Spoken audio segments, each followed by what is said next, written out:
आइए आप लोग को दिखाता हूँ। देखिए आप लोग, बहुत प्यारा से मनाया गया है छठ पूजा इस बार दिल्ली में। देखिए कार से, रिक्शा से, टेम्पू से, ट्रैक्टर से, गाड़ियों से, साइकिल से कितने लोग आए हैं। छठ पूजा कितना धूमधाम से मनाया जा रहा है दिल्ली में। आप लोग देखिए, पूरी वीडियो जरूर देखिए आप लोग।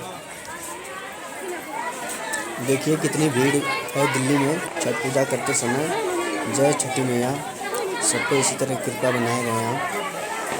देखिए बहुत भीड़ है, बहुत धूमधाम से किया गया दिल्ली में इस बार छठ। देखिए आप लोग,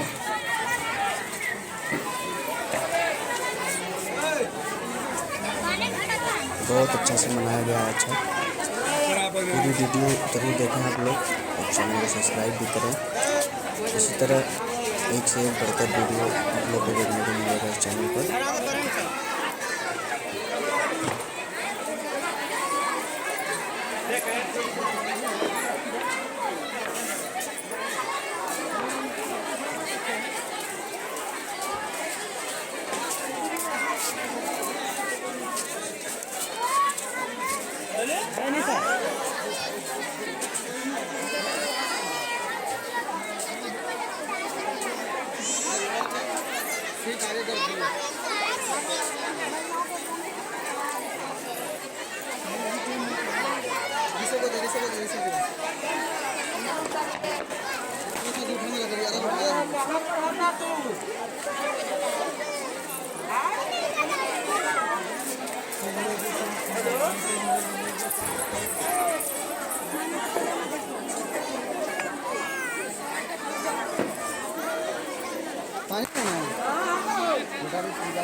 बहुत धूमधाम से छठ मनाया गया है। देखिए आप लोग, कितने लोग अपने बाइक से, रिक्शा से, कार से, ट्रैक्टर से आए हैं। सब लोग छठ पूजा मनाते हुए देखिए पूरा नज़ारा आप लोग। और इस चैनल को सब्सक्राइब जरूर कीजिए। धन्यवाद।